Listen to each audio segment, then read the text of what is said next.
क्या पढ़े थे कल? पलक क्या पढ़ा है कल? हाँ मैम कल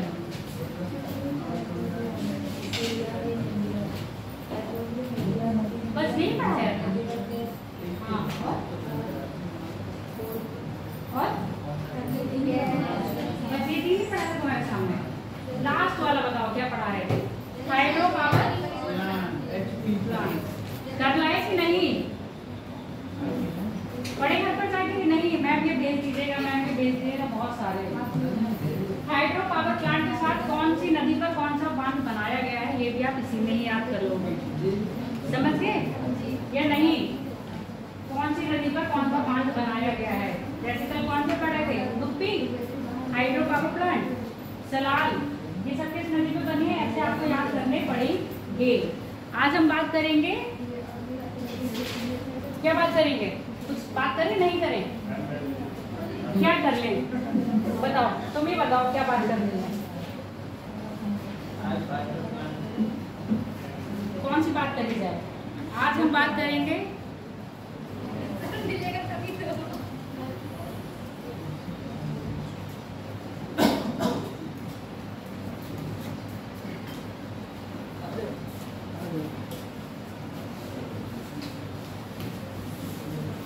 गैर परंपरागत ऊर्जा, जिसको हम कहते हैं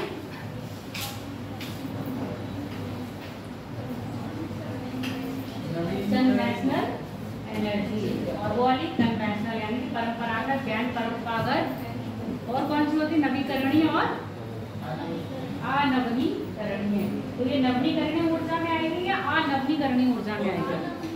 जो आज पढ़ोगे। कल कौन सी पढ़ी थी सूरज? कल ये पढ़ी थी ना? ये पढ़ा कल ये पढ़ी थी, आज हम पढ़ेंगे ये। क्यों हम इससे इस पर शिफ्ट हो रहे हैं? पहले तो आप मुझे रीजन बताइए। हम एनर्जी का सोर्स तो ये भी है, पर हम इससे इस पर शिफ्ट होना क्यों चाह रहे हैं?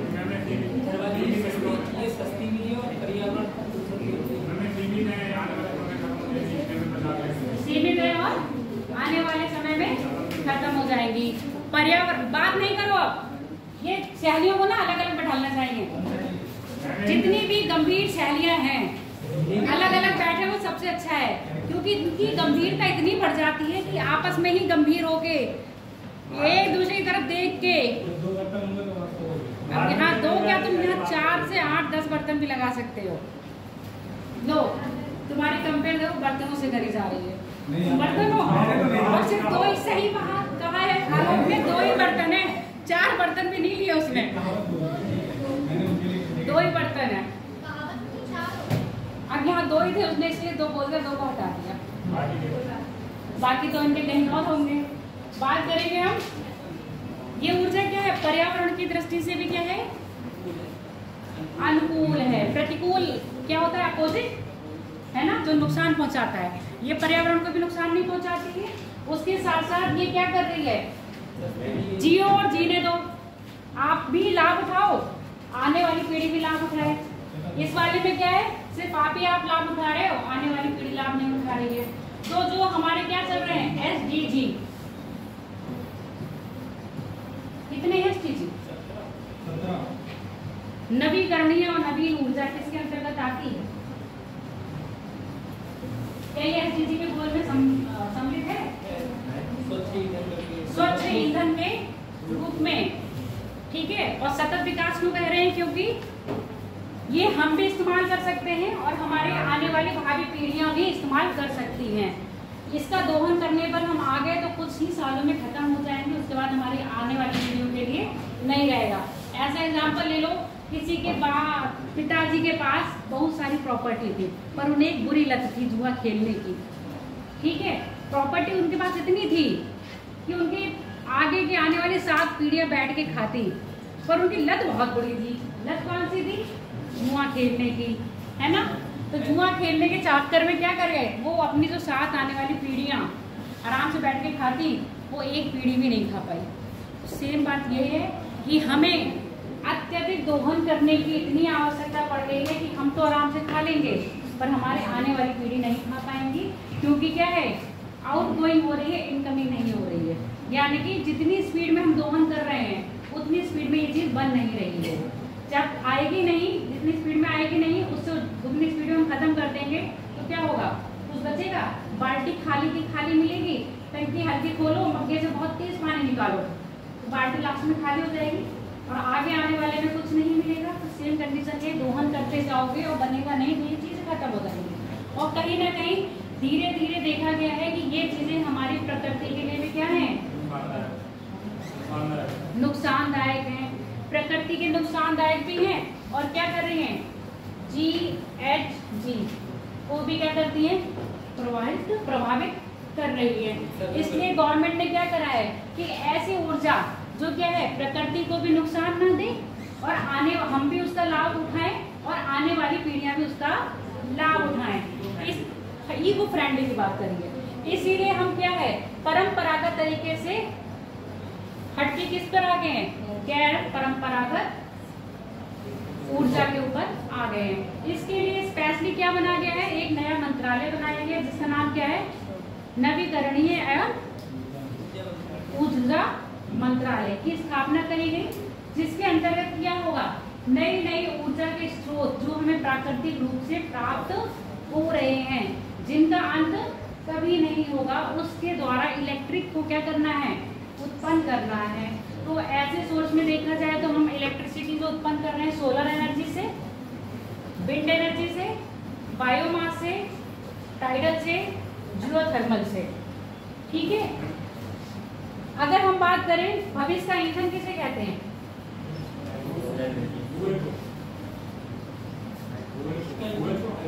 भविष्य का ईंधन हाइड्रोजन को कहते हैं और वर्तमान ईंधन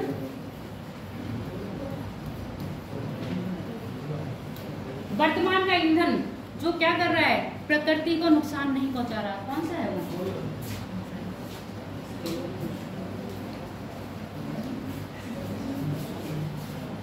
नेचुरल गैस वर्तमान का ईंधन है जो प्रकृति को क्या करती है, नुकसान नहीं पहुंचाती है।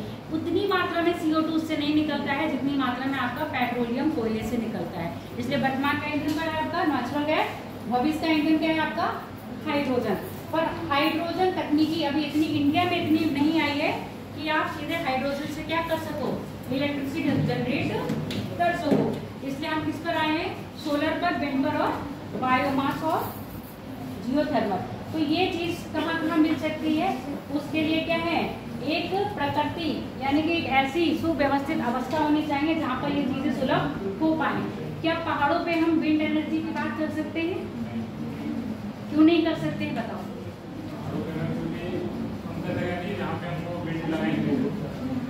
जहाँ पर हम पवन चक्की लगा पाए उसके लिए समतल स्थान नहीं है और पवन चक्की बहुत ऊंची होगी, हमें कितने सारे पेड़ पौधे काटने पड़ेंगे।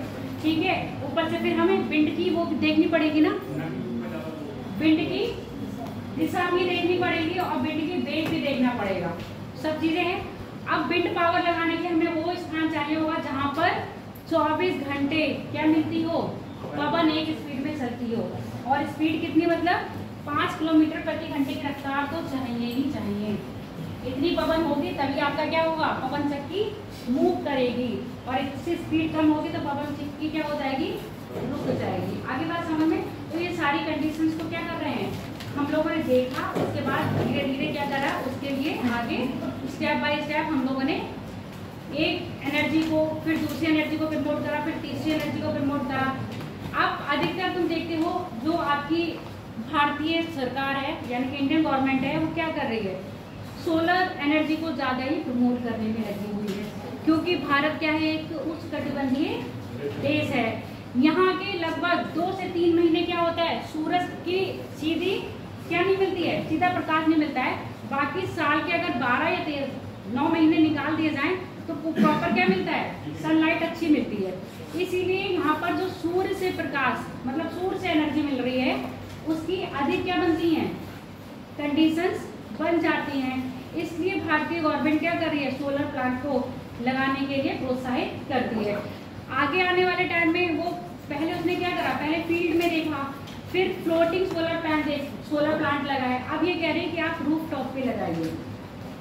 जहाँ एरिया आपका ऐसे है कि उस कटिबंधित क्षेत्र में आता है, तो वहाँ पर गवर्नमेंट, स्टेट गवर्नमेंट हो या आपकी सेंट्रल गवर्नमेंट हो, पब्लिक को क्या कर रही है, प्रोत्साहित कर रही है कि आप जो इलेक्ट्रिसिटी गवर्नमेंट दे रही है इसको डिस्कनेक्ट करके क्या करिए, आप खुद की इलेक्ट्रिसिटी जनरेट करिए।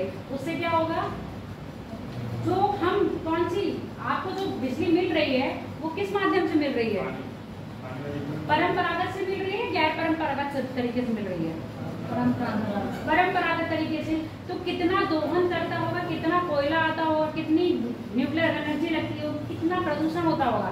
अगर हर बंदा अपने घर में क्या करेगा, अपने घर में सोलर पैनल लगा लेगा, तो गवर्नमेंट के ऊपर जो दोहन है वो कम हो जाएगा, और ऊपर से आपने जितनी इलेक्ट्रिसिटी आपके घर में लग रही है, अगर आप उतनी यूज नहीं कर पा रहे, यूनिट बची, आपने गवर्नमेंट को भेज दी, उसके बाद क्या होगा, आपको पैसा मिला, जो आप गवर्नमेंट को पैसा दे रहे थे, अब वो पैसा गवर्नमेंट को नहीं देना है, क्योंकि आपकी बिजली किसकी हो गई, प्राइवेट आपकी हो गई है, क्योंकि आपने क्या कर लिया है, सोलर पैनल लगा लिया। उसके बाद जो अतिरिक्त बिजली है वो आपने किसको कर दी, गवर्नमेंट को सेल कर दी। आगे बात समझ में, तो क्यों प्रमोट कर रहा है गवर्नमेंट। अब ऐसे मान लो आपके घर के आगे कचरा पड़ा है, सबसे कह दिया जाए कि आप इस घर के आगे कचरा नहीं डालेंगे, तो धीरे धीरे कचरे का ढेर कम होता जाएगा, वहाँ पर सफाई हो जाएगी। सेम कंडीशन ये है, अगर हम आपसे कह दे रहे हैं कि आप लोगों को अपने घर में पावर प्लांट लगाना है, सोलर पावर प्लांट यानी सोलर प्लेट्स लगानी है, तो जो भार गवर्नमेंट के ऊपर पड़ रहा था आप सब लोगों को क्या देने का, बिजली देने का, वो कम हो जाएगा। इसलिए सबसे पहले हम सोलर पे ही क्यों कर रहे हैं, क्यों अधिकतर भारत के ज्यादा क्षेत्रफल में क्या है, आपके सोलर एनर्जी की उपलब्धता है। विंड क्षेत्र कहीं कहीं है, बायोमास मिल ही जाएगा, टाइडल एनर्जी सीमित क्षेत्र में है, और जियोथर्मल भी क्या है आपके सीमित क्षेत्र में है।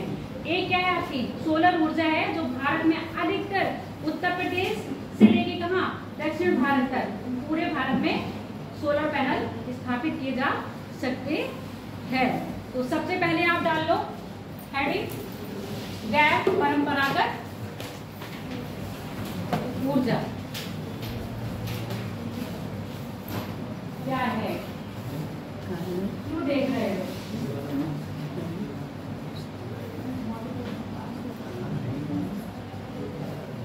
कौन सा महाराज है ये, त्रिपुरा, मिजोरम, मणिपुर, नागालैंड, हिमाचल प्रदेश, यहाँ पे असम और यहाँ पे पश्चिम बंगाल, सिक्किम।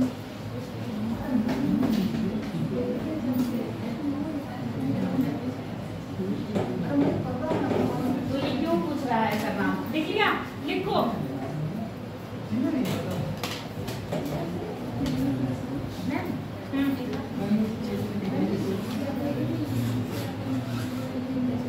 ज्योग्राफी में कहाँ से आ गया, ये ज्योग्राफी में नहीं आना था, मतलब जिसने सिलेबस बनाया वो बेकार है,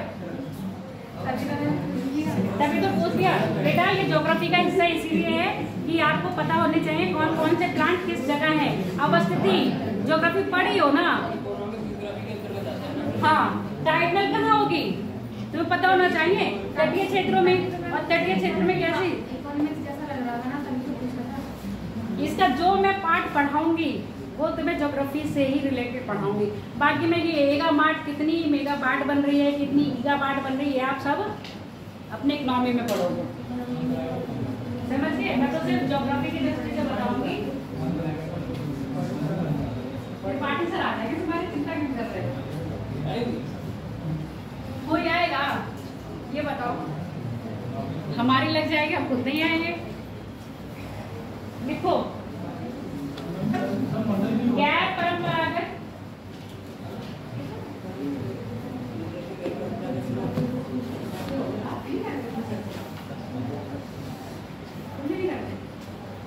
तुम तो नहीं दो तीन बच्चे हैं, चरण करता है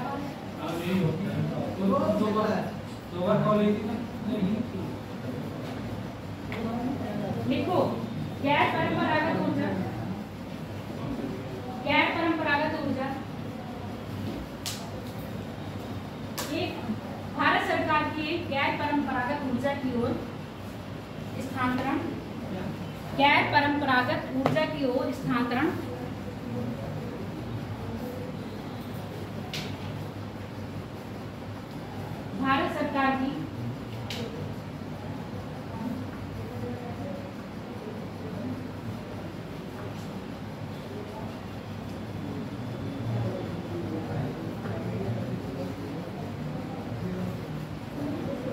भारत सरकार की एक अनूठी पहल है जिसका उद्देश्य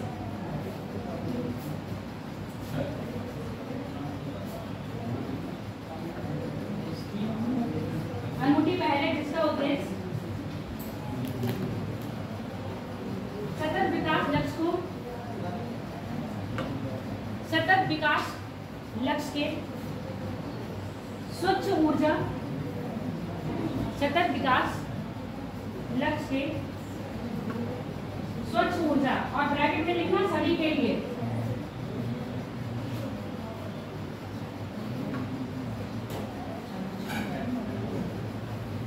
स्वच्छ ऊर्जा का विकास ब्रैकेट में सभी के लिए लिखते हैं ना। इस उद्देश्य को पूरा करने के लिए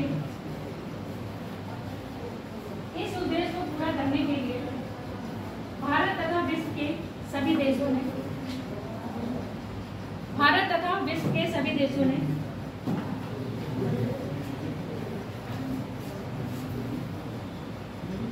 नवीकरणीय ऊर्जा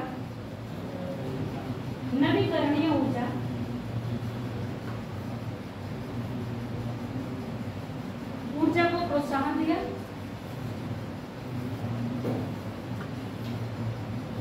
क्योंकि इस प्रकार की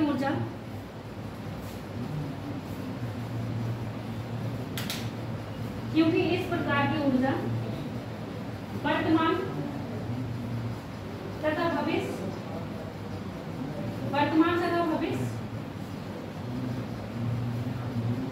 दोनों में ही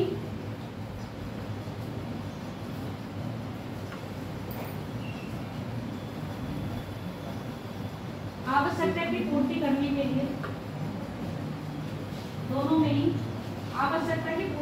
लिए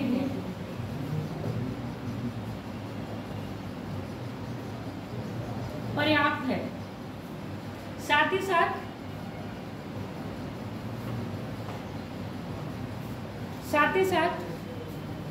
यह पर्यावरण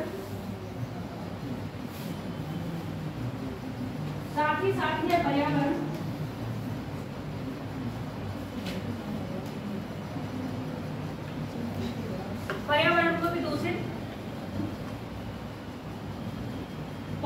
को भी दूषित नहीं करता। क्योंकि इस प्रकार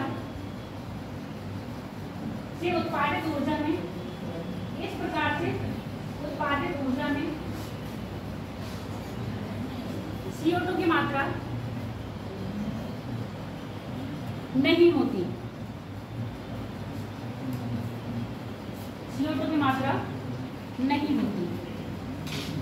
लाइन चेंज कर सकती हूँ।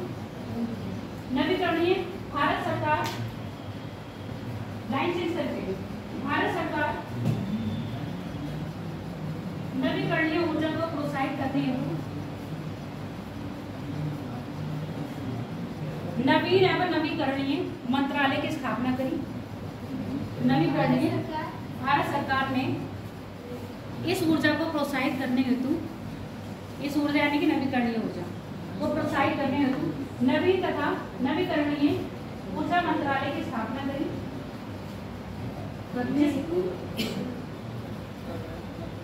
मैम करने पूरी सेंटेंस बोलो तब बताऊंगी।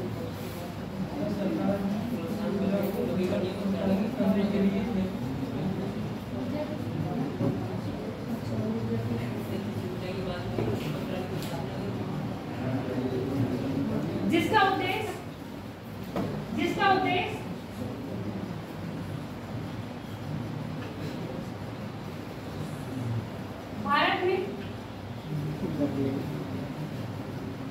भारत में नवीकरणीय ऊर्जा को प्रोत्साहित करना तथा इससे संबंधित नवीकरणीय ऊर्जा को प्रोत्साहित करना तथा इससे संबंधित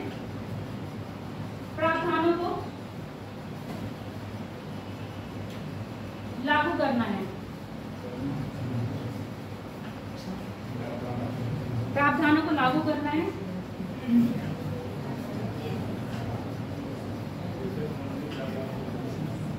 लाइन चेंज कर दी। नवीकरणीय ऊर्जा के प्रकार तथा स्रोत। नवीकरणीय ऊर्जा के प्रकार तथा स्रोत। लाल पेन इस्तेमाल मत करा करो। और कोई पेन नहीं है हमारे पास, इससे लिखो फिर। लाल पेन आप लोगों को ज्यादा नुकसान देता है। अच्छा सिर्फ हाईलाइट करने के लिए लगता है और किसी को पिट करने के लिए अच्छा लगता है।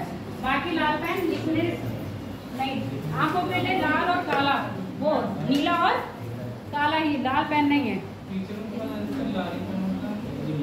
तो अभी तो दूर से दिखता है खतरे का निशान, एकदम दूर से दिख जाए तुम्हें कि हाँ ये टीचर ने काटा है, यहाँ गोल करा है, बिंदु बना है। लाल गलती के लिए दिखाया जाने वाला है, ठीक है, स्टूडेंट के लिए नहीं है। जो पेन जिसके लिए है उसका इस्तेमाल करो। अगला लिखो नवीकरणीय ऊर्जा के प्रकार तथा स्रोत। पहला लिखो, बात नहीं बेटा, हाँ नवीकरणीय ऊर्जा के प्रकार तथा स्रोत।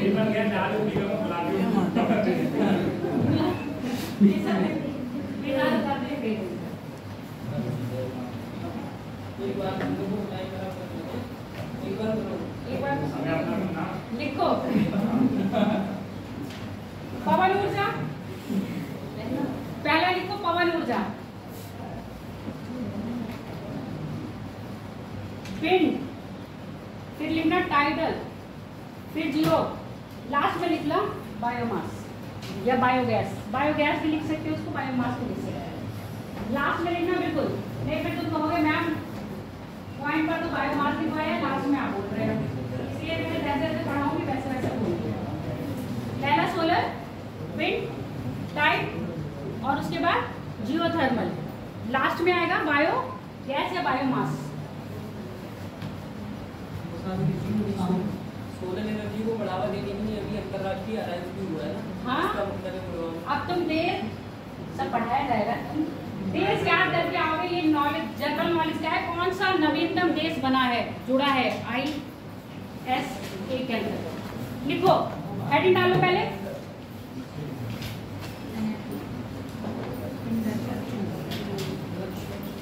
वन सन, वन अर्थ और वन ग्रिड, है ना।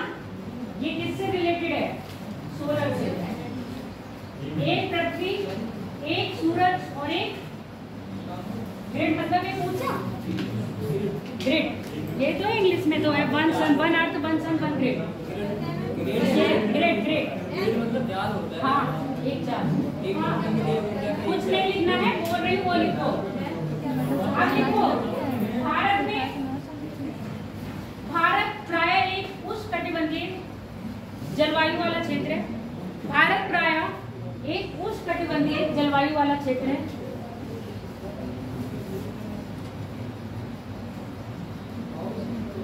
जलवायु वाला देश, जहां साल में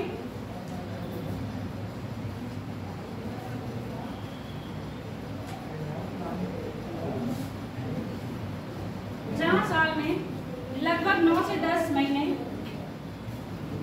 लगभग 9 से 10 महीने, वैसे 9 से 10 महीने कर सकते हैं, कर लो। बरसात भी रहती है और कोई बरसात का कोई पता तो नहीं रहता कब तक है। सर्दियाँ मात्र जनवरी में ही आती है, अब जनवरी वो भी खत्म होती जा रही है। अब तो वाली सर्दियाँ भी नहीं पड़ती है। क्या लिखे हो,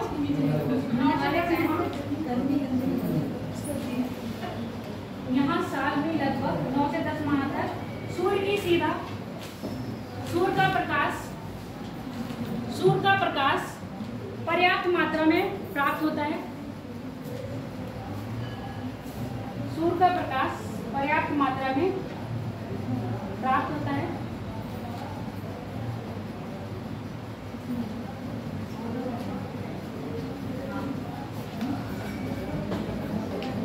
जिसके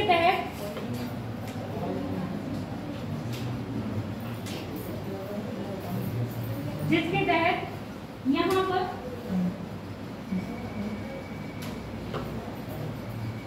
सौर से ऊर्जा जिसके तहत सौर से ऊर्जा उत्पन्न करने के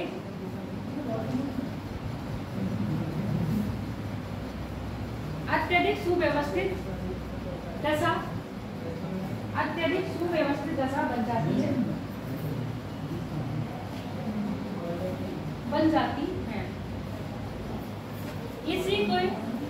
इसी को मद्देनजर रखते हुए भारत सरकार ने फ्रांस के साथ मिलकर वर्ष 2015 में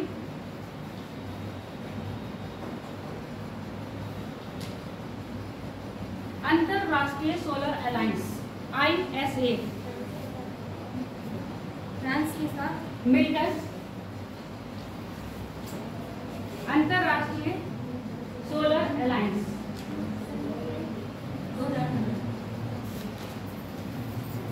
ISA की स्थापना करी, जिसका मुख्यालय गुड़गांव हरियाणा में हरियाणा में अवस्थित है।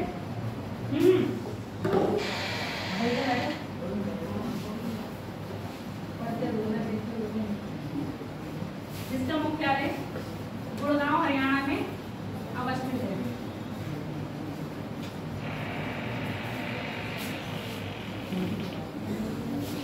ISA के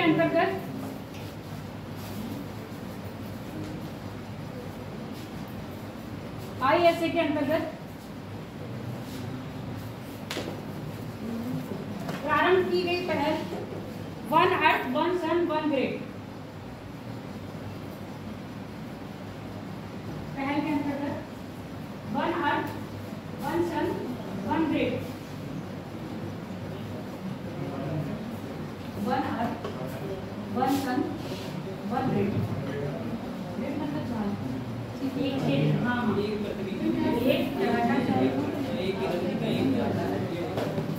एक पृथ्वी एक सूर्य एक जाल, हाँ ग्रिड वन ग्रिड।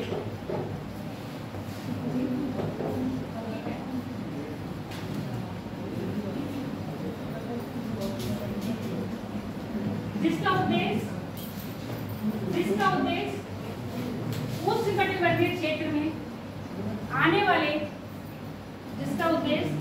उष्णकटिबंधीय क्षेत्र में आने वाले सभी देशों को उष्णकटिबंधीय क्षेत्र में आने वाले सभी देशों को सौर ऊर्जा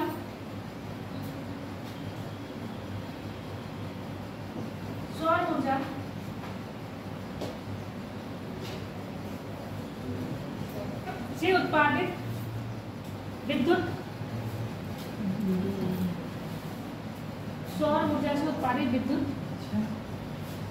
के लिए प्रोत्साहित करना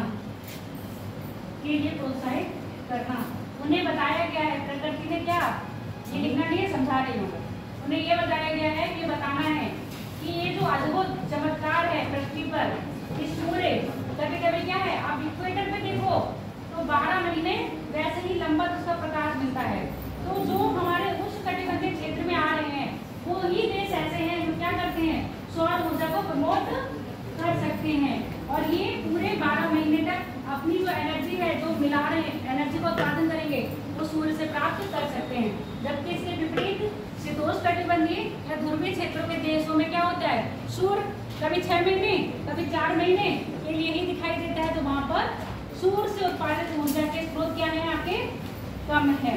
तो जब हमें ये क्या मिल रहा है, जब प्रकृति की तरफ से वो बाहर हमें दिया गया है, तो क्यों ना हम क्या करें, उसका सदुपयोग करें। आगे बात समझ में, जिसका उद्देश्य उष्णकटिबंधीय क्षेत्र में आने वाले सभी देशों को प्रोत्साहित करना है। अब ऐसे लिखो, प्रारंभ में यह है पहल उष्णकटिबंधीय क्षेत्रों के अंतर्गत उष्णकटिबंधीय देशों के लिए ही प्रभावी थी और वर्तमान में कुछ यूरोपियन देश भी, वर्तमान में कुछ यूरोपियन देश भी इससे जुड़े हैं। यूरोपियन देश भी इससे जुड़े हैं। देखो अभी मुझे याद नहीं आ रहा, पता नहीं नार्वे जुड़ा है इससे या यूरोपियन है ना? नहीं, नार्वे जुड़ा है।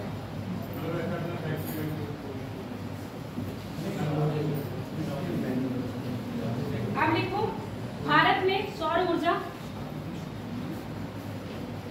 भारत में सौर ऊर्जा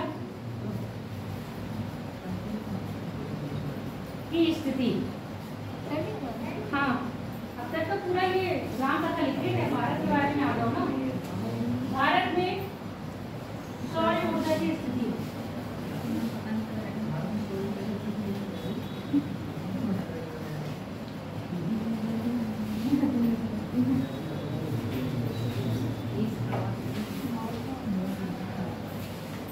लेकिन अब बताओ भारत में सौर ऊर्जा की स्थिति अधिकतर कहाँ होगी?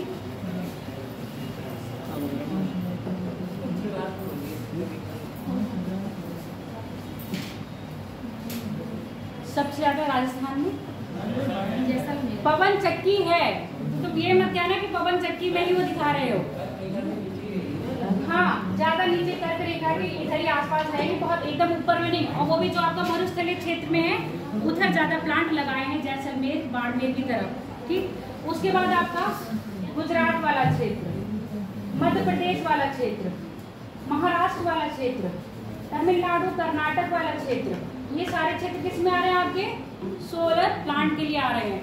प्रारंभ में ये कर्क रेखा के आसपास या कर्क रेखा के नीचे जितने भी राज्य थे उनमें, पर ऐसा नहीं है कि उत्तर भारत के कुछ राज्य हैं जहाँ पर पर्याप्त मात्रा में सूरज नहीं मिलता है। यहाँ भी पर्याप्त मात्रा में हमारा सूरज का प्रकाश मिलता है। भाई कितना है? अगर हमको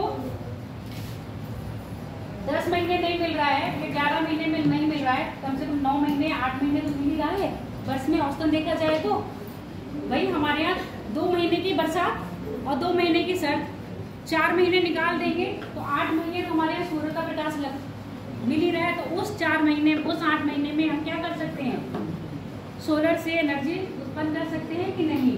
तो अब आप लोगों ने देखा है जो रूफ टॉप वगैरह की आई हैं यूपी में, आपका कौन सा है? बनारस। बनारस में भी रूफ टॉप के लिए प्रमोट किया गया है, क्योंकि बनारस क्या है? बुंदेलखंड का क्षेत्र जो आ रहा है आपका दक्षिण उत्तर प्रदेश, वहां पर भी सूर्य ताप नॉर्थ से अपेक्षा अधिक मिलता है। तो यूपी में भी क्या है? आपके जो बुंदेलखंड का क्षेत्र है वहां पर भी क्या हो रहा है? इस चीज को प्रमोट किया जा रहा है। अब लिखो भारत में प्रायः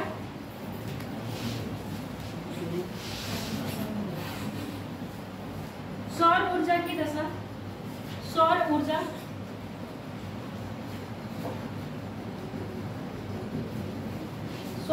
हेतु पर्याप्त अवस्थिति या पर्याप्त दशा लिखो।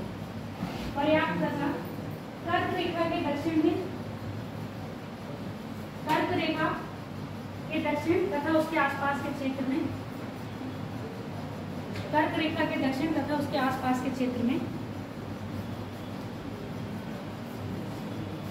तथा उसके आसपास के क्षेत्र में उपयुक्त है।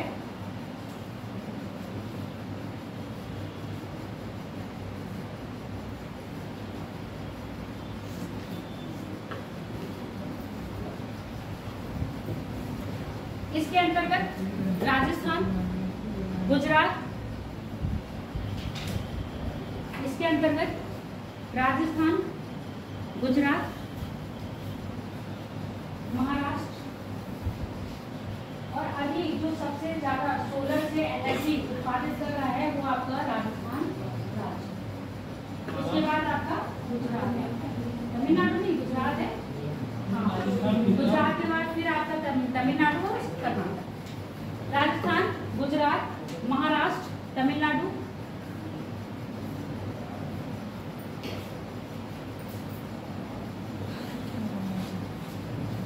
और ये नहीं है मैंने क्या सोलर प्लांट भी कहीं लगाओगे तो आप फील्ड कैसे देखोगे? खाली देखोगे ना। तो राजस्थान में, पश्चिमी राजस्थान का जो क्षेत्र है वो क्या है? रेतीला है, पूरा खाली है। तो इसीलिए राजस्थान में ऐसे प्लांट्स बहुत जगह लगाए गए हैं। गुजरात में भी जो आपका कच्छ वाला क्षेत्र है वो भी क्या है, बंजर भूमि है। तो कच्छ वाले क्षेत्र में भी क्या लगा है आपके, यही सारे प्लांट्स लगे हैं, इसलिए लगाए गए हैं। तथा इसके साथ ही साथ भारत सरकार तथा इसके साथ साथ आदि राज्यों में लगाए गए हैं। तथा इसके साथ साथ भारत सरकार रूफटॉप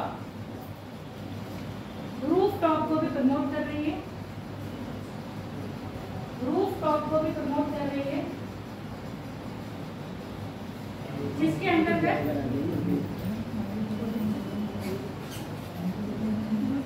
अंतर्गत भारत के नागरिक स्वयं की ऊर्जा उत्पन्न करते हैं। भारत के नागरिक स्वयं की ऊर्जा उत्पन्न करते हैं। एक सोलर वाला था, पता नहीं कहाँ गया वो।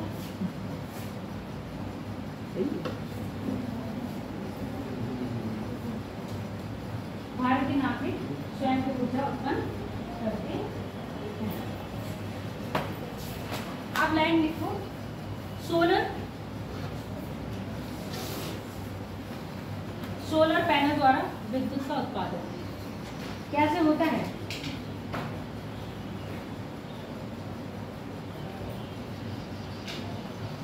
सोलर पैनल द्वारा विद्युत कैसे बनती है? छत पे रखने से बस बन जाती है। जैसे ही सूर्य का प्रकाश क्या होता है, हाँ बताओ, तुम बताने जा रहे थे, बताओ, तुम्हारे घर लगा है इसीलिए बता रहे हो। चलो जल्दी बोलो, इतनी स्पीड में बोल रहे थे। नहीं, जैसे ही सूर्य का प्रकाश क्या होता है, सोलर पैनल पे पड़ता है, इस पे सिलिकॉन की क्या लगी होती है, छोटे छोटे, देखिए डॉट से, इनके क्या होते हैं, इलेक्ट्रॉन रिलीज होते हैं।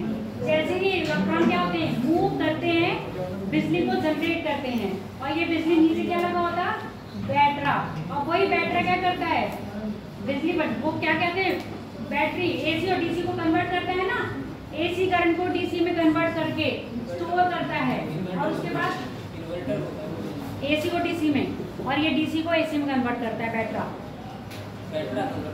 जो अपने घर में बैटरी से जो एसी में बैटरी में जो लाइट आती है वो डीसी आती है, और जो बैटरी में जो आती है वो डीसी आती है, और जो बैटरी से घर में जाती है वो एसी आती है। दोनों काम करता है। इन्वर्टर ही बदलता है ना, इन्वर्टर करता है, बैटरी में कौन सा जाता है, डीसी में कन्वर्ट। हमारे घर में तो आती है वो एसी आती है, मैं तो मैं कह रही हूँ जो बैटरी में आ रही है वो डीसी आ रही है, वो इन्वर्टर डीसी को एसी में कन्वर्ट करता है। तुम्हारे ये साइड वाला नहीं है एसी और डीसी, यहाँ पर सीधे ये लिखो, जब सूर्य का प्रकाश सोलर पैनल पे पड़ता है, हाँ, फोटोवोल्टिक है ना, इससे जो उत्पन्न होता है, ऐसे लिखो, क्या लिखी हो, उससे पहले एडिंग क्या डाला,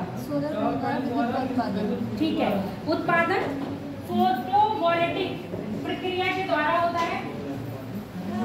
इसके आगे बस ये लिखो, फोटोवोल्टिक प्रक्रिया के द्वारा होता है, फोटोवोल्टिक प्रक्रिया के द्वारा होता है, जिसके अंतर्गत सूर्य का प्रकाश जब सोलर पैनल पर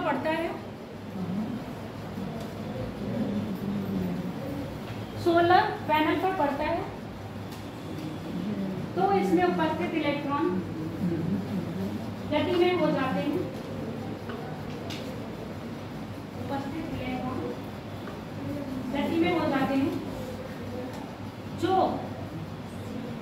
तो इसके इलेक्ट्रॉन उत्पत्तित होकर गतिमय हो जाते हैं, जो फोटोवोल्टिक एनर्जी को किस में कन्वर्ट कर देते हैं, इलेक्ट्रिक एनर्जी में कन्वर्ट कर देते हैं, जो प्रकाश ऊर्जा को विद्युत ऊर्जा में परिवर्तित कर देते हैं, जो प्रकाश ऊर्जा को विद्युत ऊर्जा में परिवर्तित कर देते हैं।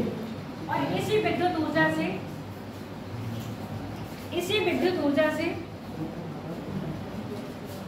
इससे जुड़े हुए बैटरी को चार्ज किया जाता है। इसी विद्युत ऊर्जा से इससे जुड़े हुए बैटरी को क्या करा जाता है, चार्ज किया जाता है। यहाँ पर बैटरी चार्ज होती है। जो आप घर में इन्वर्टर बैटरी लगाए हो ना, वो क्या है, ये आप इस बिजली से चार्ज करते हो। अब हम ये इस बिजली से चार्ज नहीं कर रहे हैं, किससे कर रहे हैं, हम सूर्य की बिजली से चार्ज कर रहे हैं। जब सूरज होगा तब भी आपको क्या मिल रही है, उस बैटरी से इलेक्ट्रिसिटी मिल रही है घर में। और जब सूरज चला जाएगा, वो बैटरा पूरा चार्ज हो चुका होगा, वो क्या आपको रात में भी इलेक्ट्रिसिटी देगा। समझ में आ गया? ऐसे कोई मीटर और ये सब लगाने की उसकी जरूरत नहीं होती है। उसमें आपके पैनल से बैटरा कनेक्ट होता है और बैटरा क्या हो जाता है, चार्ज हो जाता है। और जब बैटरा चार्ज हो गया, वही बैटरा क्या कर देगा, आपको बिजली प्रोवाइड करवा देता है। हाँ बोलो मैम।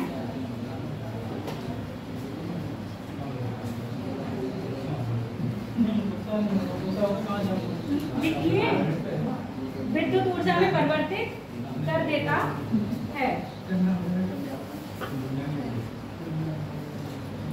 अगला लिख लो, अगला कौन सा बोला था? और ये आपका होमवर्क है कि नया डेटा आप देखिए लाओगे और कौन सा राज्य हाईएस्ट है, कौन सा पहले नंबर पे, कौन सा दूसरे नंबर पे, कौन सा तीसरे नंबर पर है। क्या हो गया? हम नहीं आएंगे, कल तो आएंगे, कल क्लास अटेस्ट में होगा। नहीं है टेस्ट, कल टेस्ट नहीं है। अभी तो पता नहीं, प्रदीप सर अभी तो कह रहे थे कल क्लास होगी, ले लेंगे, नहीं होगी तो नहीं लेंगे। चलो लिख लिया, अगला लिखो कौन सा है, सोलर। सोलर हो गया, पवन।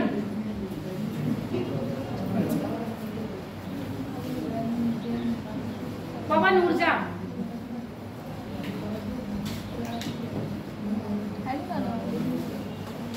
क्या बोल रहा है? पवन ऊर्जा।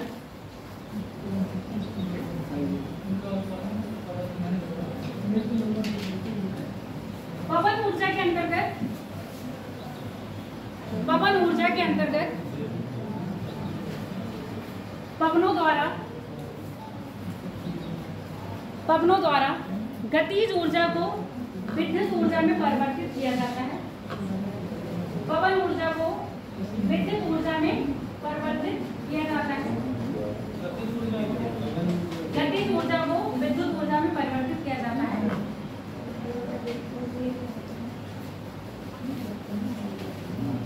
पवन ऊर्जा, ऐसे लिखो, पवन से विद्युत उत्पादन हेतु, पवन से विद्युत उत्पादन हेतु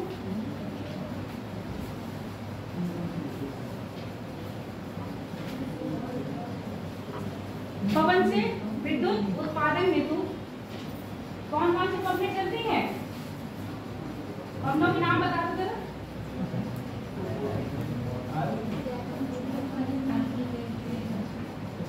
सब नाम भूले बैठे हो, पवनों के नाम बताओ। आज पवनों के नाम नहीं बताया, पवन पढ़ाएंगे नहीं आज। पवन ऊर्जा कौन कौन से पवने, सर नाम बताओ। स्थायी पवने, स्थायी पवनों में कौन कौन सी आपकी? स्थायी पवनों में व्यापारी पवने और आपकी सामग्री पवने और कौन सी? पछुआ पवने। ये सारी आ जाती है, ये पिंड हमेशा चलती रहती है। उसके साथ साथ आपके और कौन सी होती है? मानसूनी पवने। मानसूनी पवनों के साथ साथ क्या कौन सी आपकी होती है? स्थानीय पवने। ये सारी पवने ही क्या करती हैं? ये सारी पवने ही सहायता करती है इसको पवन चक्की को घुमाने में, चलाने में नहीं। ऐसे आके पवन चलाती नहीं है, घुमा जाती है, समझे? इसको क्या करती है? घुमाने में सहायक होती है। और इसी पवन चक्की के नीचे यहाँ पर क्या होता है? टरबाइन फिट होता है। जब ये घूमती है तो टरबाइन घूमता है। अब जब टरबाइन घूमता है तो क्या करता है? इलेक्ट्रिसिटी जनरेट करता है। और यही इलेक्ट्रिसिटी जनरेट होती है, वो कहाँ पहुँचती है? आपके घरों में। अब ऐसे समझो, आपके जनरेटर होता है ना, उसमें भी लगा होता है टरबाइन। जब ऐसे जनरेटर घुमाते हैं, वो टरबाइन घूमता है। जब वो टरबाइन घूमता है तो इलेक्ट्रिसिटी जनरेट होती है और वही से बिजली कहाँ जाती है? आपके घर में मिलती है। सेम बात ये है, अभी जो आपने सोलर पैनल पढ़ा उसमें टरबाइन नहीं आया। आप जितनी भी एनर्जी पढ़ोगे, किसको छोड़ के? मास एनर्जी को छोड़ के, बाकी सब में क्या है? टरबाइन का मुख्य रोल है। यही टरबाइन क्या करेगा? आपका विद्युत को जनरेट करता है। लिखो, क्या लिखे हो इसके? पवन से विद्युत उत्पादन हेतु समाधि पवने, पछुआ पवने, व्यापारी पवने, मानसूनी पवने, सारी पवनों के नाम डाल लिख लो।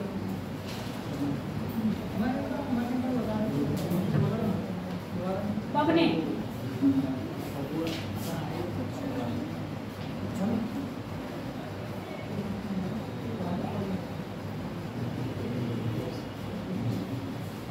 कितनी सारी पवने ब्रैकेट में लिखने पर पवने सारी सबके नाम लिखे। पवने पवन चक्की को गति में सहायता देती हैं। पवन चक्की को गति में या घूमने में सहायता देती है। गति मत लिखो, घूमने में सहायता देती हैं। इस पवन चक्की में लगा हुआ टरबाइन, इस पवन चक्की में लगा हुआ टरबाइन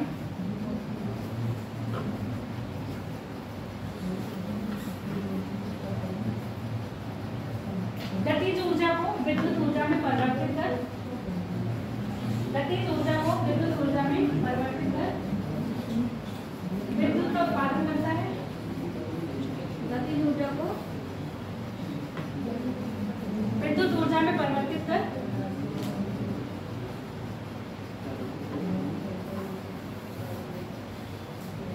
विद्युत ऊर्जा में परिवर्तित कर विद्युत का उत्पादन करता है। भारत में तमिलनाडु में सर्वाधिक क्या लगाए गए हैं? पवन चक्की लगाई गई हैं।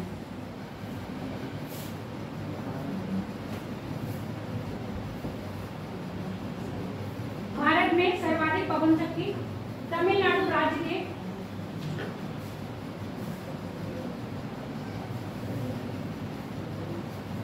मुपंडल, तमिलनाडु राज्य के मुपंडल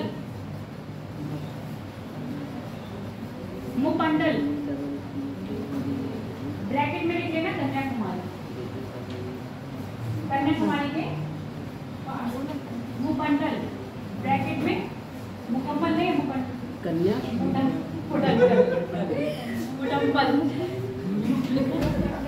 हाँ मुपंडल मुकम्मल मुपंडल जो भी नाम मुपंडल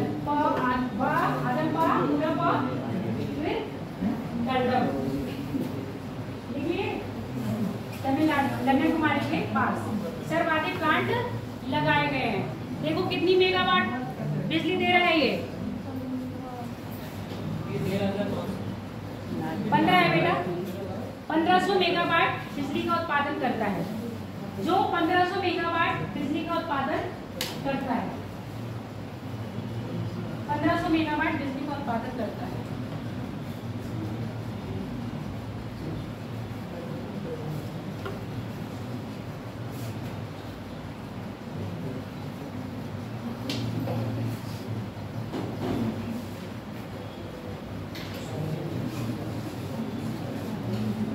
इसके बाद हाँ आगे लाइन चेंज करके लिख लो। तमिलनाडु के पश्चात भारत में, यहाँ गुजरात राज्य में दिया खाया ही नहीं है। गुजरात का कच्छ क्षेत्र, खंबात का क्षेत्र, ये सारा क्षेत्र है ना, यहाँ पर भी क्या आपके पवन चक्कियां लगी हुई हैं। इसके बाद गुजरात, महाराष्ट्र, कर्नाटक,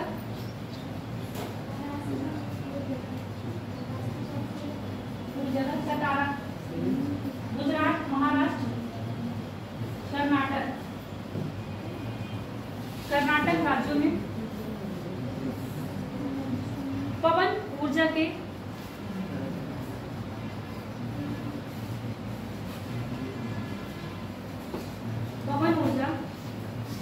उत्पादित उत्पादन पवन ऊर्जा के उत्पादन मतलब काट नहीं सकते क्या बोला तो मैडम सरकार बताइए। पवन ऊर्जा के उत्पादन हेतु आदर्श दशाएं हैं, केतु आदर्श दशाएं हैं।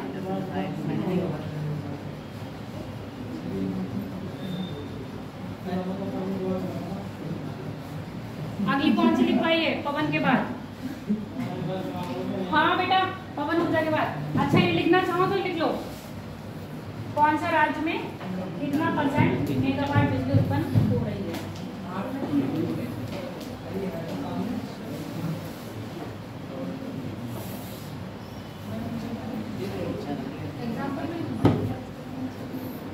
यहाँ पर गुजरात में 1100 मेगावाट।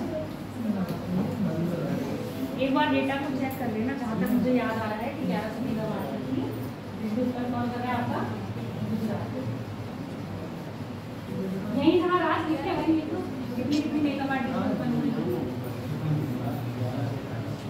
जहाँ राज्य लिखे हो ना, राज्य के नाम, वही वही मेगावाट लिख लो।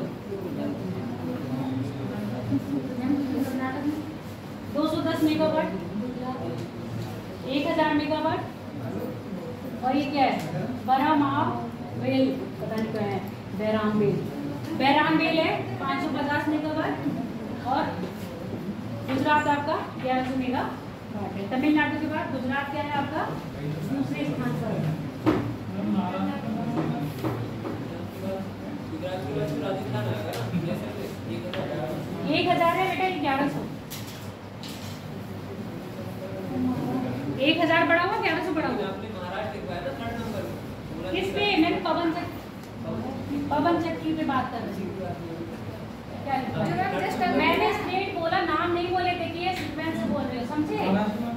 मैंने सिर्फ स्टेट के नाम बोले थे, ये सीक्वेंस नहीं बोला। क्रम से पहला, दूसरा, तीसरा, मैंने क्रम से तो शब्द लगाया कि नहीं। अगला लिखो। अगला कौन सा बोला है उसके बाद? Tidal, thermal.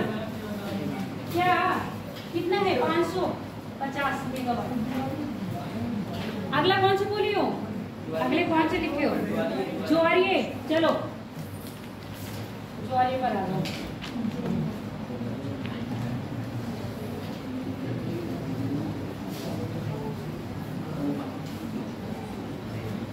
यहीं पर ही था, आगे है।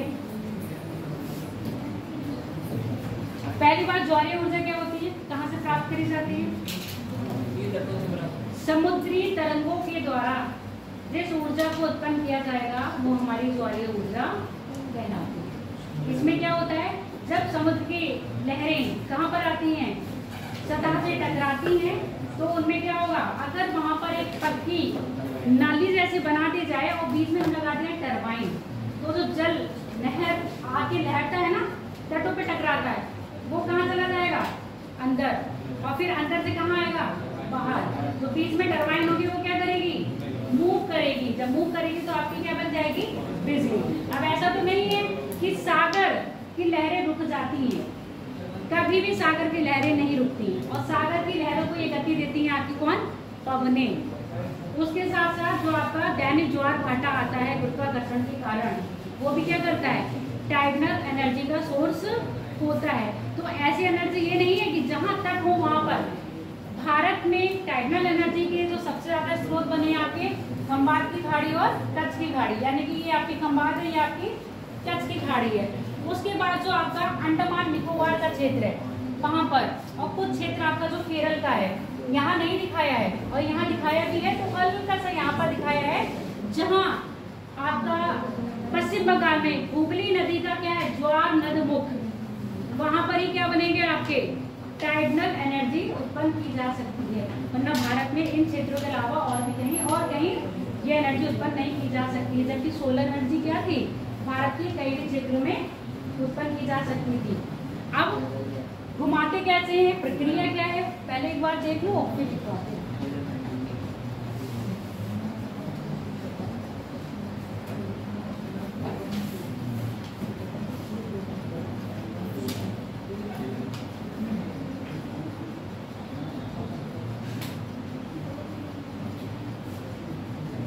ये हमने क्या करा है, पक्का सा कोई कंस्ट्रक्शन काम कर दिया। किसके अंदर? धरातल के अंदर गहरा नदी बना के पक्का कंस्ट्रक्शन कर दिया। उसके अंदर हमने क्या करा? टरबाइन को फिट कर दिया। जैसे ही सागर की लहरें आएंगी तो ये सागर की लहरें कहाँ गई?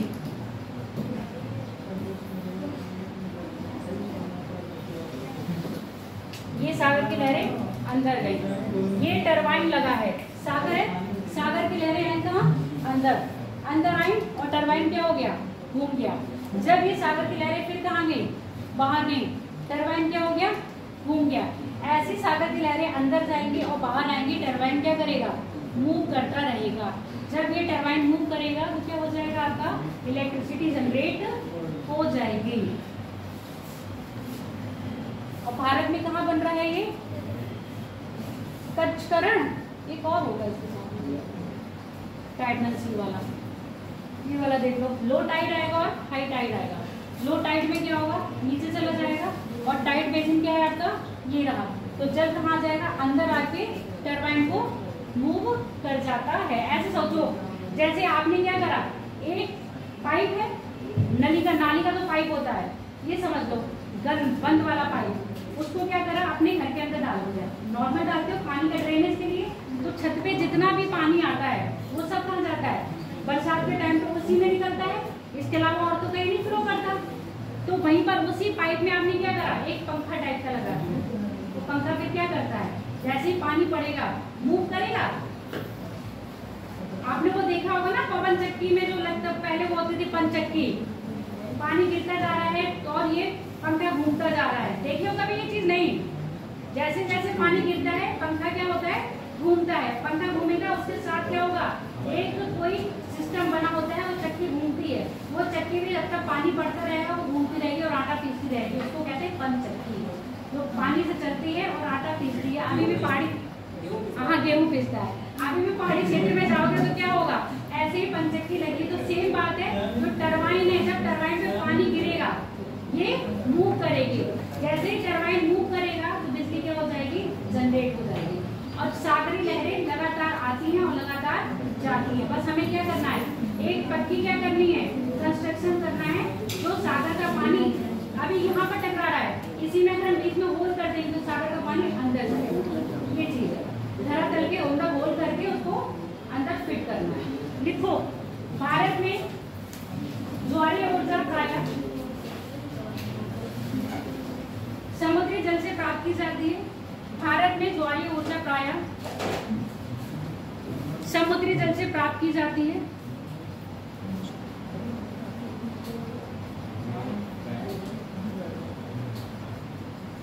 समुद्री जल को यह गति पवनों, समुद्री जल को यह गति पवनों, बेटा पवने आएंगी, पवने गति देंगी तभी तो उसमें तरंग उठेगी। तुम्हारे मन में कोई विचार आएगा तभी तो तुम्हारे मन में तरंग उठेगी। तो तरंग उठाने के लिए विचार हुआ ना, तो समुद्र में तरंग उठाने के लिए क्या हुआ? पवने। सागर में ये तरंगे पवनों तथा ज्वारीय, किसकी ज्वार? वो तथा गुरुत्वाकर्षण के कारण उत्पन्न होती है। ये तरंगे पवनों तथा गुरुत्वाकर्षण के कारण उत्पन्न होती है। इसके अंतर्गत पक्की नलिका का निर्माण कर, इसके अंतर्गत धरातल में पक्की नलिका का निर्माण कर उसमें टरबाइन स्थापित किया जाता है। उसमें टरबाइन स्थापित किया जाता है। अब ये देखो लो टाइड की दिखाई है और यहाँ पर हाई टाइड दिखाया है। उसमें टरबाइन फिट किया जाता है, स्थापित किया जाता है। जो सागरीय तरंगों के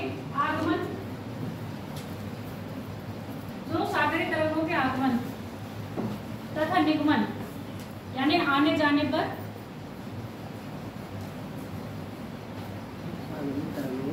तरंगों के आने जाने पर घूमता है तथा विद्युत अभी क्या करेगा? सागरीय तरंगों को विद्युत ऊर्जा में परिवर्तित करता है। आंतरिक तरंग में गतिज ऊर्जा में आगे क्या कर रहा है? टरबाइन घूमता है तथा विद्युत उत्पादित करता है। इस तरह से उत्पादित विद्युत क्या बोला मैम? इस तरह से उत्पादित विद्युत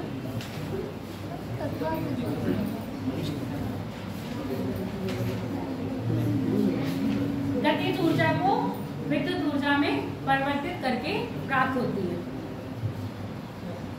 गतिज ऊर्जा को, क्योंकि तरंगों में भी अपनी गति है, गतिज ऊर्जा को विद्युत ऊर्जा में परिवर्तित करके प्राप्त होती है। भारत में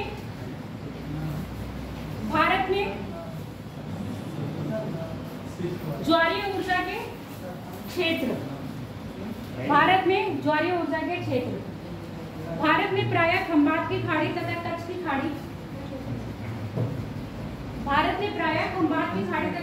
खाड़ी, में ज्वारीय ऊर्जा की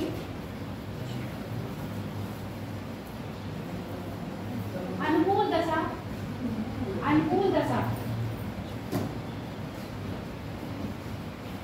दशा है।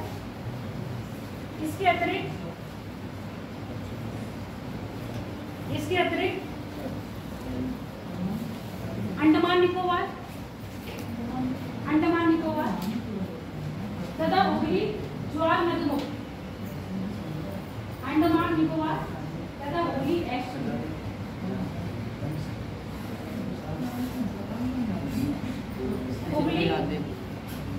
ज्वार नदमुख में भी डेल्टा बाद में बनाएगी, जहाँ समुद्र का पानी हुगली नदी के अंदर भी आता है, जहाँ ये समझो बता दे, ये हुगली नदी आ रही है, ठीक है। यहाँ पर क्या है, इसका नदमुख है, यहाँ पर ज्वार नदमुख है, जहाँ ये डेल्टा बना रही है ऐसे। अब यहाँ का पानी यहाँ पे तो पहुँच रहा होगा, सागर का पानी, यही ज्वार नदमुख में क्या करेंगे, हम टरबाइन यूज करेंगे, डेल्टा क्षेत्र में नहीं, ज्वार नदमुख के क्षेत्र में। आगे बात समझ में, डेल्टा ही क्षेत्र तो आपका ये हो गया, पर ज्वार नदमुख क्षेत्र कहाँ पर है, जहाँ पर हुगली नदी समुद्र में जाने से पहले, यानी कि डेल्टा बनाने से पहले जो है वो उसका ज्वार नदमुख है। हुगली नदी के ज्वार नदमुख में भी ज्वारीय ऊर्जा की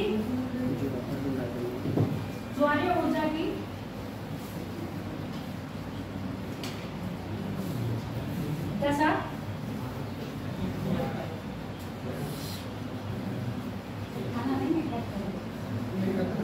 ज्वारीय ऊर्जा की दशा बनती है। अब कौन सी ऊर्जा बची? भूतापीय, अरे बायोमास से पहले भूतापीय पढ़ना, ये बहुत बड़ी है। भूतापीय ऊर्जा, भूतापीय ऊर्जा एडिंग, क्या कह रहे हो?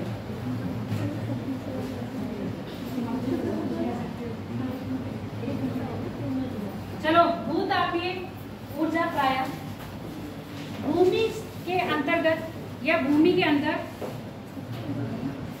भूतापीय ऊर्जा का अभिप्राय, ऐसे लिखो, भूतापीय ऊर्जा का अभिप्राय प्रायः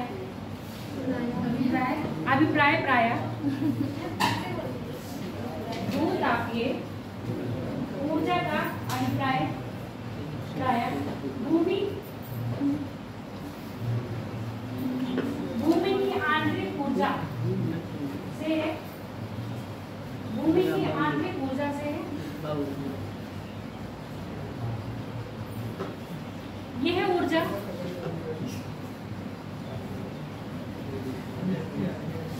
पहले समझा दूं फिर लिखूं क्या? पहले समझा देना। देखो, भूमि में कहीं कहीं ऐसे क्षेत्र होते हैं जहां पर निम्न गहराई में जाने पर ही भूमि का ताप क्या हो जाता है, बढ़ा हुआ होता है। और तुमको पता है कि भूमि में भूमि का जल भी होता है। जैसे ही थोड़ी सी गहराई में जाओगे तो भूमि का जल क्या करेगा, जो भूतापीय ऊर्जा है उसको क्या करता है, अवशोषित करता है। जब ये भूतापीय ऊर्जा को अवशोषित करता है तो ये भाप, ये क्या हो जाता है, जल गर्म होता है। जब ये गर्म होगा तो गर्म होके क्या बनाता है, भाप, और ये भाप बना के ही भूमि के ऊपर गिराता है। तो कहीं कहीं आपको फिर कैसे क्षेत्र दिखेंगे, आया है नहीं आया, ढूंढते नहीं रहेंगे कुछ इस तरह के क्षेत्र। ये तो पानी से भरा तुम्हें दिख रहा है, भूमि के अंदर भूतापीय है। जब ये पानी गर्म हो रहा है तो भाप बन के ऊपर दिख रहा है। ये देखो, ये भूमि के अंदर से क्या निकल रही है, भाप निकल रही है। इसी भाप में हम क्या करेंगे, अगर हम टरबाइन फिट कर देंगे तो वो टरबाइन को घुमाएगी। जब टरबाइन को घुमाएगी तो क्या बनाओगे आप, इलेक्ट्रिसिटी जनरेट कर पाओगे। यहाँ देख रहे हो धुआं निकल रहा है, तो ऐसे ये क्या है, ये क्या कहे जाते हैं, झरने, गर्म झरने, जिनको गीजर भी कहते हैं। तो कहीं कहीं स्थान पे आपको ऐसे पवन के जल के गर्म झरने दिखेंगे। आपने तत्ता पानी सुना होगा, सुने हो कि नहीं, तत्ता पानी सुने हो, तप्त पानी, जहाँ पर पानी कोई गर्म नहीं करता है पर पानी गर्म पाया जाता है। ऐसे वहां जाते हैं, कहाँ, गुप्त काशी, वहां पर पानी गर्म रहता है। ठीक है, तो ऐसा क्यों है, ये पानी गर्म होने का स्रोत है आपका भूतापीय ऊर्जा। उस क्षेत्र में जो भूमि की ऊर्जा है वो निम्न क्षेत्र से ही क्या हो रही है, आपको मिल रही है, वहां पर पानी गर्म हो रहा है। ठीक, तो ये जो आपको दिखाए हैं, ये झरने दिखाए हैं, और ऐसे आपके बनते हैं गीजर। जो गीजर होते हैं वो गर्म पानी वाले गीजर, जो कहीं ना कहीं आपको बहते हुए दिखते हैं। तो लिखो, भूमि से, भूमि के अंदर प्रायः कम गहराई में भूमि का जल, भूमि के अंदर कम गहराई में अधिक तापमान होने के कारण, कम गहराई में अधिक तापमान होने के कारण भूमिगत जल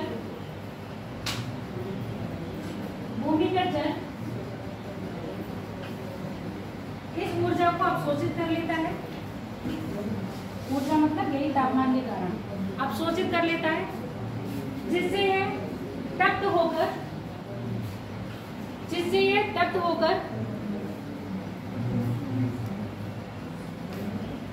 भाप के रूप में धरातल पर निकलता है। भाप के रूप में धरातल पर निकलता है, तप्त होकर भाप के रूप में धरातल पर निकलता है। पृथ्वी पर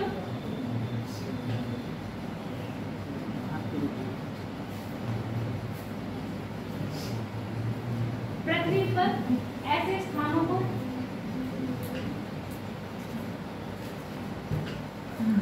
गीजर,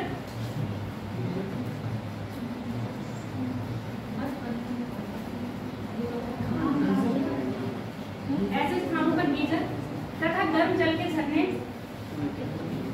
ऐसे स्थानों पर गीजर तथा गर्म गैस के झरने के साथ साथ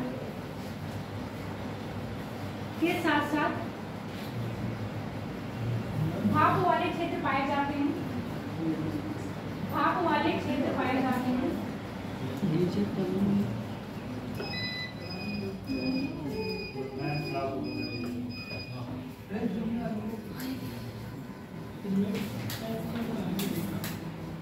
लाइट नहीं आई ना। अब देखो यहाँ पर भूतापीय ऊर्जा को क्या करा है, एक पाइप से हॉट वाटर, गर्म जल को लिया गया,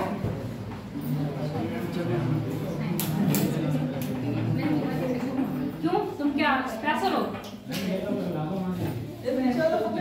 कोई नहीं चलेगा।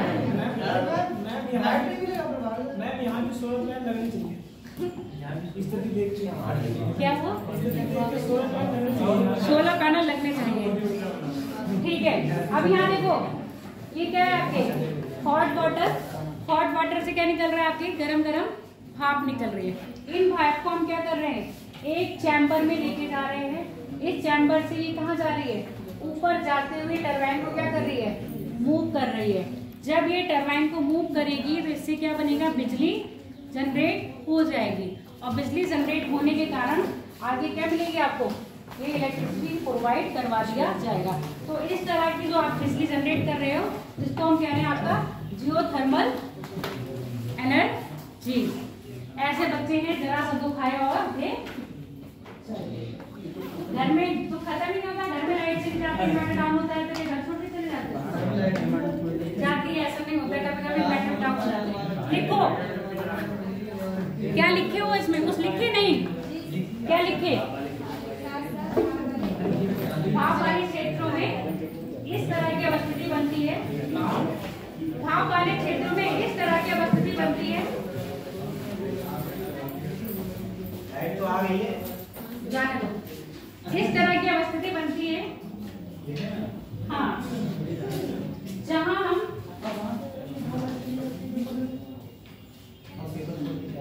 पेपर छोड़ के चले जाएंगे, उन्हें पेपर से मतलब नहीं है, कंफर्ट जोन में रहने से मतलब है। आराम के लिए नौकरी की जाती है, क्या कह रहे हैं? आराम करने के लिए, कंफर्ट के लिए नौकरी करता है। कंफर्ट के लिए इंसान नौकरी करता है, उससे पहले तो करता है आराम भी, मतलब उसे मिलता है जो कष्ट झेले, और जो सुख की लालच में है उसको कभी आराम नहीं मिल सकता। क्या लिखे हो इसमें? इस तरह की बनती है यहाँ, हमको काटो, हम अच्छा नहीं लगा। यहाँ भूतापीय पावर प्लांट, ऐसे लिखो भूतापीय प्लांट, भूतापीय प्लांट लगाकर, भूतापीय प्लांट लगाकर इस गर्म भाप द्वारा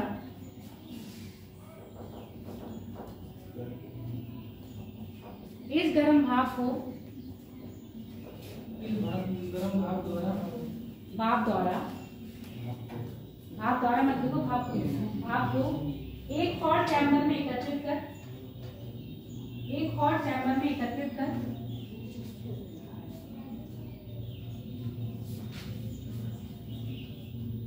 टरबाइन को घुमाने में सहायता, हॉट चैम्बर में एकत्रित कर इसका कनेक्शन, कनेक्शन क्या, कनेक्शन को हिंदी में क्या बोलते हैं? इसका संपर्क टरबाइन से करवाया जाता है, इसका संपर्क टरबाइन से करवाया जाता है, इसका संपर्क टरबाइन से करवाया जाता है, जो घूमकर, जो मतलब टरबाइन का है यहाँ पर, अपना मतलब आ लेना, जो घूमकर विद्युत को उत्पन्न करता है, जो घूमकर, आगे क्या, विद्युत को उत्पन्न करता है। अगला कौन सा रहेगा? भारत में, हाँ, भारत में भूतापीय ऊर्जा के क्षेत्र वही बताने जा रहे हैं। अच्छा, जहां पर पवन को लिखे हो ना ज्वारीय ऊर्जा, वहां पर एक लिख लो, ज्वारीय ऊर्जा उत्पन्न करने का विश्व में सबसे पहला प्लांट फ्रांस द्वारा स्थापित किया गया।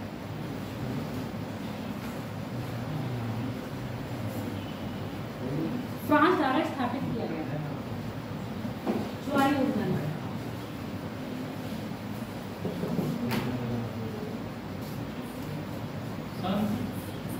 लिख लिए?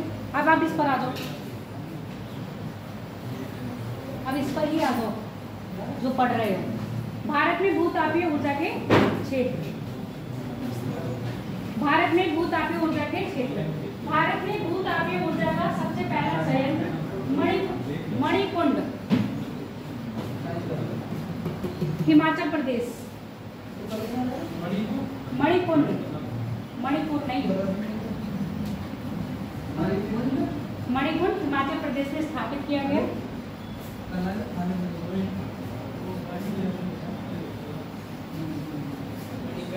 मणिकरण, मणिकरण, मणिकरण कुंड, मणिकरण,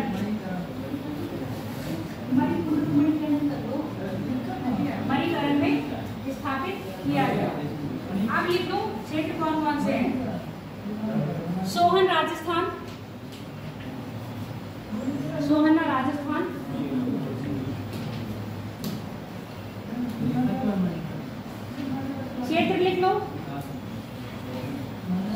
राजस्थान,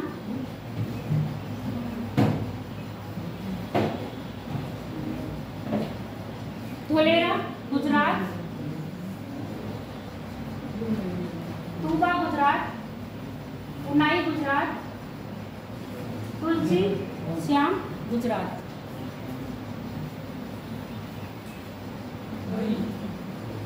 गणेशपुर गुजरात, पूरा ही नहीं है, उन्हीं है, UNAI। तुलसी श्याम, ये रहा तुलसी श्याम गुजरात, गणेशपुरी गुजरात।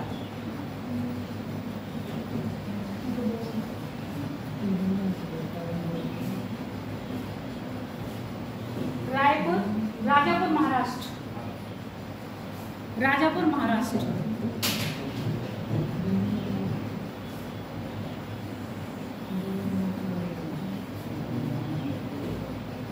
उताया उडेन कहाँ पर है?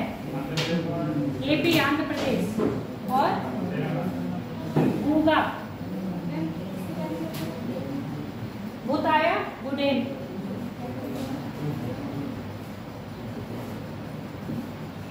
सूरत तो चित्र भी बना लेता है फटाक से। क्या हो गया? आंध्र प्रदेश नहीं, ये आपका तेलंगाना आएगा भूगा, और ये आएगा आपका आंध्र प्रदेश। अगला देखो, बाकेश्वर, बराकेश्वर है, बराकेश्वर। फिर क्या है आपका? टाटापानी, टपटापानी, MP छत्तीसगढ़, महाराष्ट्र में है ये। टपटापानी महाराष्ट्र में।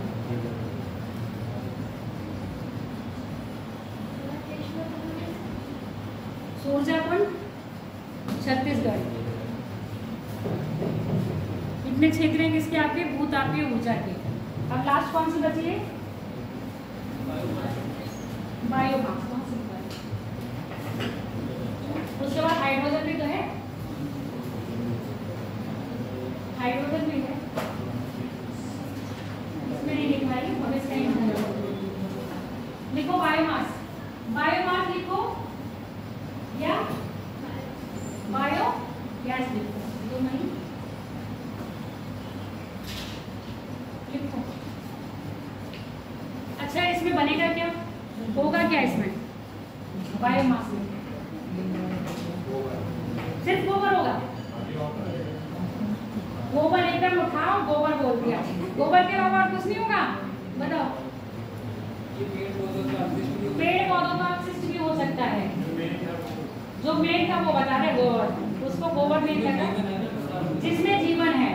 यानी कि आपको भी अगर बनाया जाए, आपके भी अवशेष होंगे, उससे भी क्या हम ले सकते हैं? एनर्जी ले सकते हैं। तो बायोमास से जो हम बिजली उत्पन्न कर रहे हैं वो कैसे कर रहे हैं? जितने भी अवशिष्ट जीव हैं आपके, उनसे क्या निकल रही है? जब जो अवशेषण हो जाता है, उनका चूरा बनाया जाता है, सड़ गल जाती है। जब सड़ गल जाएंगे तो उनसे क्या निकलती है? गैस से निकलती है। इनमें जो गैस की मात्रा होती है वो मीथेन और कार्बन डाइऑक्साइड गैस होती है। तो इनसे क्या करना होता है? इनसे ही हम क्या बनाएंगे? गैस को कन्वर्ट कर देंगे और ये गैस हमारे ईंधन में आती है। जैसे आपने सुना होगा पहले गांव में गोबर गैस के प्लांट लगाए जाते थे। गाय के जो गोबर होते थे उसको मुझे लग रहा है एक कुएं में डाला जाता था, फिर वो सड़ता था, और सड़ने के बाद जो गैस निकलती थी वही गैस सीधे पाइप से कहाँ पहुँचती थी? आपके किचन में पहुँचती थी। उससे ईंधन का बन के खाना बनाया जाता था। तो जहाँ पर ये प्लांट लगे होते हैं, उन्हीं प्लांट से क्या करते हैं? पाइप को पब्लिक तक पहुँचाया जाता है। जैसे अब आप देख रहे हो, अब आपके ये क्या हो रहा है? जो LPG गैस है वो सीधे आपको सिलेंडर प्रोवाइड ना करवा के क्या कर रहे हैं? पाइप लाइन दे रहे हैं। जो आपकी इलेक्ट्रिसिटी है वो भी क्या कर रही है? डायरेक्ट वहीं से ऐसे चीजें सिस्टम कर रहे हैं कि डायरेक्ट कहाँ है?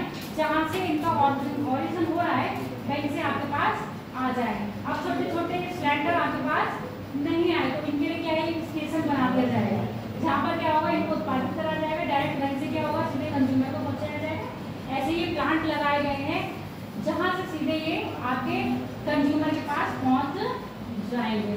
तो ये प्लांट क्या करते हैं? अब कभी आपने देखा है गवर्नमेंट क्यों कह रहा है गीला कूड़ा सूखा कूड़ा? लेके आया है गीले कूड़े और सूखे कूड़े, उसका गवर्नमेंट को कोई फायदा है? उसमें फायदा है तभी गवर्नमेंट स्कीम लाती है, अदरवाइज नहीं लाती। जो आप घर का कूड़ा गीला होगा, किचन का जो वेस्ट मटेरियल होता है वो आपके इसी काम में आता है, बायोगैस बनाने में। और जो आपके कौन से होंगे प्लास्टिक कचरा होता है वो इसमें काम में नहीं आता है, इसलिए वो कह रहे हैं सूखा कूड़ा और गीला कूड़ा। जो भी घर में हम सब्जी बनाई उसका जो चीनी चाय पत्ती है उनका सबका अपशेष होता है, ये सारे क्या होता है एक गटर में गटर बनाए जाते हैं बहुत बड़े, उस गटर में डाला जाता है, उस गटर में उसको सड़ने दिया जाता है। जब वो सड़ जाते हैं तो क्या निकलता है उनसे मीथेन और CO2 गैस निकलती है। इन्हीं गैसों से क्या करते हैं आपके ईंधन के रूप में इसको काम में लिया जाता है। अब देखो बायोगैस प्राय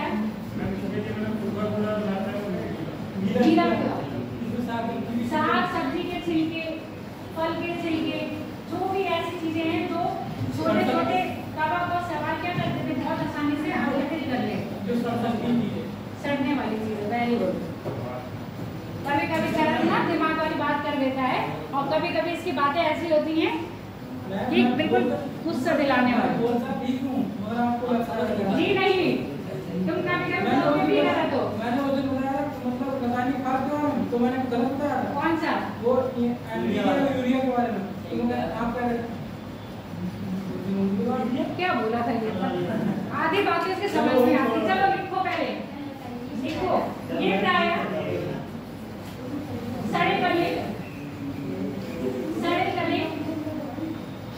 कार्बनिक पदार्थों से प्राप्त होती है, कार्बनिक पदार्थों से प्राप्त होती है। ब्रैकेट में लिख लो पेड़ पौधे, जीव जंतु की क्या होगी?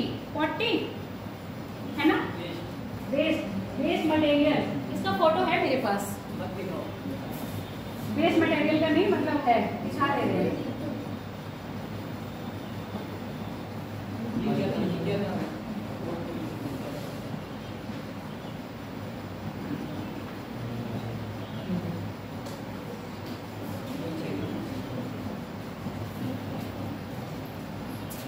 पीछे निकल गया क्या बायोमास का? है ना उधर सारा पीछे बैठ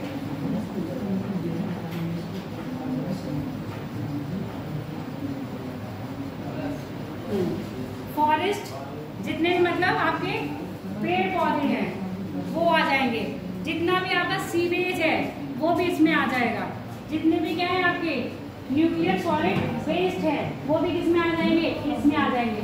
एनिमल के जो रेस्ट है, जो मरे बड़े एनिमल है वो भी किसमें आ जाएंगे? सब चीजें इसमें आ जाएंगे। चाहो तो देख के फटाफट एग्जाम्पल लिख लो, ब्रैकेट में लिखना।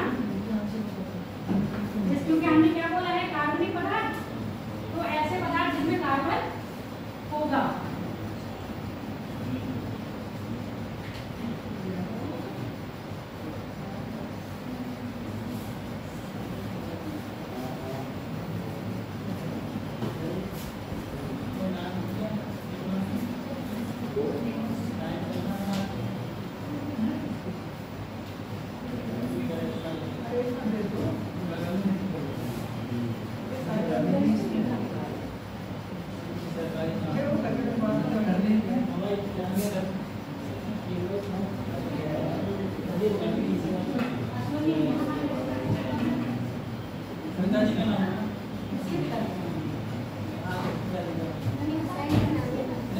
अच्छा ये नहीं हम इनके साथ बैठे। लिखो, देख लिया, लिख लिया। कार्बनिक पदार्थ का प्रयोग किया जाता है जिनके सड़ने गलने से मीथेन तथा CO2 गैस, मीथेन तथा CO2 गैस उत्पादित होती है।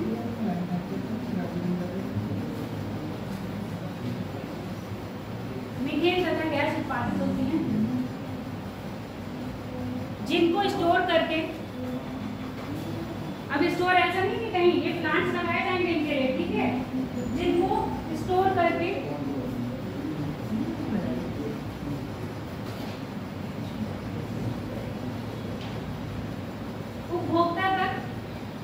उपभोक्ता तक माध्यम से पहुंचाया जाता है, उपभोक्ता तक पाइपलाइन के माध्यम से पहुंचाया जाता है, जिसका प्रयोग है ईंधन के रूप में करते हैं। एग्जाम्पल लिख लो, क्या है? बायोमास। एलपीजी तो पेट्रोलियम वाली आ रही है ना। हाँ, तो किसमें? मुझे क्या पता है एलपीजी कैसे बनती है? ब्यूटेन और प्रोपेन होता है ना, बीपी लिखी हो, जिसका उपयोग ईंधन के रूप में किया जाता है। अब मैं पता है केमिस्ट्री में पढ़ाई करूंगी, फिर मैं बनाऊंगी जाके, तब मैं बताऊंगी कि एलपीजी कैसे बनती है।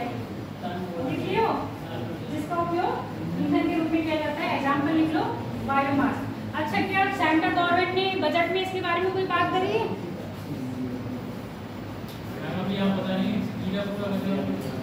ये तो मैं बताई हूँ। इसके अलावा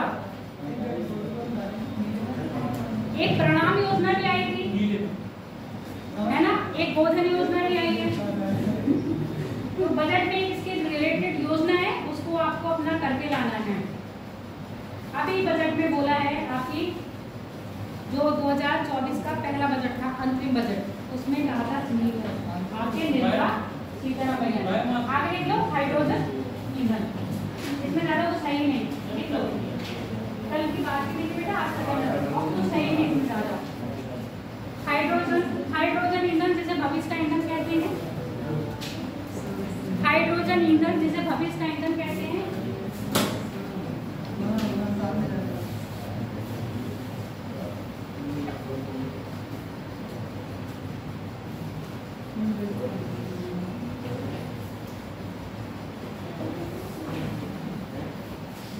सबसे पहले हाइड्रोजन ट्रेन किसने चलाई है? कौन सा देश है? और एशिया में सबसे बड़ा पहला देश कौन सा है हाइड्रोजन ट्रेन चलाने वाला? और इसमें जर्मनी ने चलाई है, एशिया में चीन ने चलाई है, भारत ऐसा दूसरा देश होने वाला है जो पहली अपनी हाइड्रोजन ट्रेन निकालेगा। भारत का लक्ष्य क्या है? 25 में है ना, ये 25 तक क्या करेगा? अपना हाइड्रोजन ट्रेन निकाल लेगा। अच्छा, हाइड्रोजन को भविष्य का ईंधन क्यों कह रहे हैं? हाइड्रोजन जब जलता है तो क्या प्रदूषण करता है? हाइड्रोजन के जलने पर निकलता क्या है, ये बता दो मुझे। सबसे पहला पूछा जाता है, हाइड्रोजन के जलने पर क्या निकलता है? अभी इसमें लिखोगे, बंद मत करो कॉपियां। हाइड्रोजन के जलने पर क्या निकलता है? पानी निकलता है। देखो, हाइड्रोजन के दहन में, हाइड्रोजन के दहन, अगर हम जल को भी तोड़ेंगे, दो अणु H2O O अलग करेंगे, H का बना देंगे तो क्या हो जाएगा? अरे एक जल से 2 H निकलेंगे ना, हाइड्रोजन एक H होता है ना, H1H। हाइड्रोजन का सूत्र क्या होता है? 1H1 ही होता है हाइड्रोजन का सूत्र। जब हाइड्रोजन यानी कि H2O को तोड़ोगे तो आपका ऑक्सीजन और 2 अणु किसके मिलेंगे? आपके हाइड्रोजन के। तो जल में हाइड्रोजन के 2 अणु और वो ऑक्सीजन का 1 अणु होता है। और जब ये क्या होता है, H जलेगा तो क्या निकालता है? H2 में कन्वर्ट होकर जल को निकालता है। केमिस्ट्री मेरी बहुत कमजोर है। देखो, हाइड्रोजन के जलने पर जल प्राप्त होता है। हाइड्रोजन के जलने पर प्राप्त होता है। क्यों? कैसे प्राप्त होता है? जो इसे हाइड्रोजन लेंगे तो वायुमंडल में ऑक्सीजन के साथ क्रिया करके